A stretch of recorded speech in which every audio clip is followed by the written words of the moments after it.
Assalamualaikum warahmatullahi wabarakatuh. Syukur alhamdulillah saya masih bisa menyapa sahabat Kang Nur dimanapun Anda berada. Tidak lupa saya selalu ucapkan salam sejahtera untuk kita semua. Dan saya doakan semoga Anda selalu dalam keadaan sehat, selalu diberikan keberkahan, kelancaran rezeki dan juga bahagia dunia akhirat. Serta untuk seluruh keluarga Anda dalam keadaan yang berkah selalu. Amin ya rabbal alamin. Nah, dan di video kali ini saya akan membahas mengenai bagaimana caranya supaya kita bisa berhasil mendapatkan apa yang jadi hajat tujuan kita. Ya, terutama yang ingin saya bahas di topik kali ini adalah kita lihat dari segi usaha.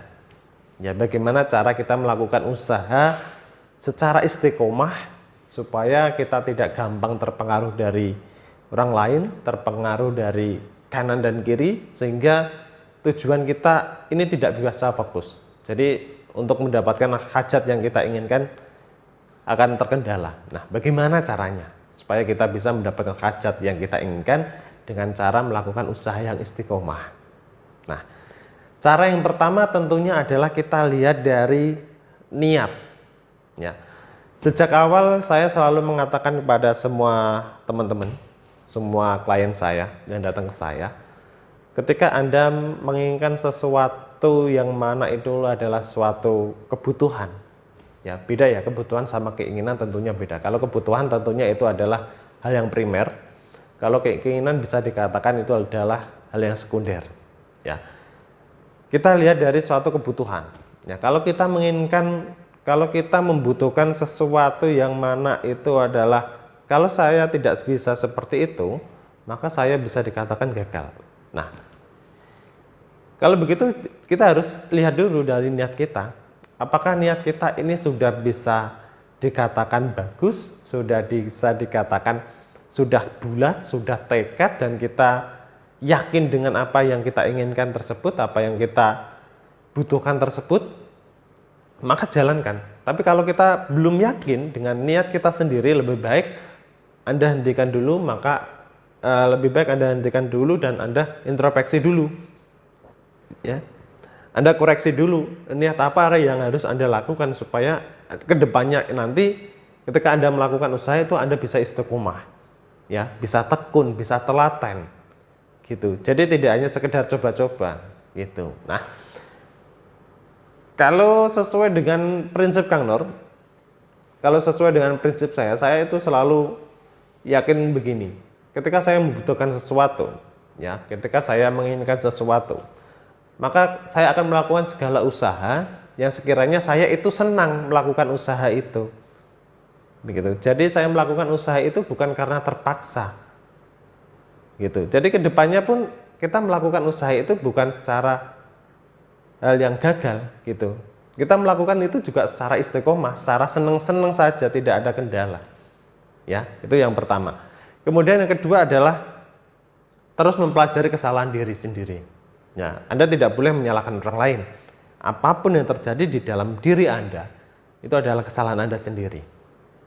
Ya, Anda mau gagal, Anda mau berhasil, itulah adalah hasil dari usaha Anda. Ketika Anda melakukan usaha yang pertama itu gagal, maka cobalah untuk mempelajari kegagalan itu. Nah, kemudian praktekkanlah pada usaha yang kedua. Dan seterusnya. Itu namanya Anda membuat perkembangan di dalam diri Anda. Ya, bukan malah Anda gagal dengan satu usaha, kemudian Anda malas melakukan usaha yang lain.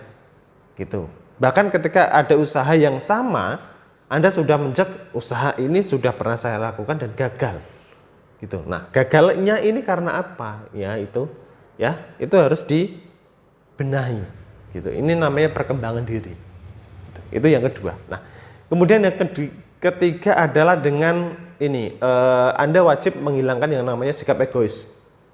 Sikap egois bisa saya katakan ketika ada masukan dari orang lain, ya, ketika ada kritikan dari orang lain yang mana masukan itu sekiranya ketika Anda pikirkan matang-matang itu bisa membangun diri Anda, maka lakukan. Jangan Anda egois dengan Anda berpikiran apa yang saya lakukan ini sudah benar. Apa yang saya lakukan ini sudah sangat sesuai dengan apa yang saya inginkan. Karena semua orang ya, semua manusia itu belum tentu benar. Gitu. Maka itulah butuhnya kita hidup bersosial supaya kita bisa saling belajar. Gitu. Ketika ada masukan dari orang lain, maka Anda terima, Anda pelajari. Ya, ketika Anda pelajari, maka tinggal Anda terapkan bagaimana caranya. Gitu ya. Itu cara yang ketiga. Dan cara yang terakhir adalah selalu bersyukur.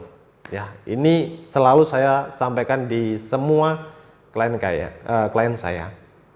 Ketika Anda sudah melakukan segala usaha apapun hasilnya, sedikit pun itu hasil yang Anda terima, patut Anda syukuri. Tidak boleh Anda mengeluh. Kang, hasil yang saya terima kurang maksimal. Apakah ada cara yang lain? Bukan Anda harus mengganti caranya, bukan. Tapi Anda harus bersyukur menerima itu supaya nanti ke depannya bisa bertambah lagi dan semakin banyak, semakin menumpuk. Gitu. Ya, jadi sampai sini paham ya. Supaya bagaimana caranya kita bisa mendapatkan hajat yang kita inginkan.